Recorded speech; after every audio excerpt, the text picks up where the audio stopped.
Hi friends, ఇవి ధర్మాకోల్ షీట్లలో పచ్చి గడ్డి ఎండిపోయిన తర్వాత ఆ గడ్డి అడుగు భాగాన వేసి అందులో మట్టి ఎరువు కలిపి పాలకూర గింజలు, చుక్కకూర గింజలు ఇవన్నీ వేసాము.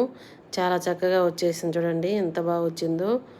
మీరు కూడా ఇలాగ ట్రై చేయండి. ధర్మాకోల్ షీట్లలో అడుగు భాగాన ఏమైనా గడ్డి అట్లాంటివి ఉంటే వేసేసి తర్వాత మట్టి ఎరువు కలిపి వేసుకుంటే మనకు మంచి చక్కగా ఆకుకూరలు కానీ మొక్కలు కానీ మంచిగా వస్తాయి.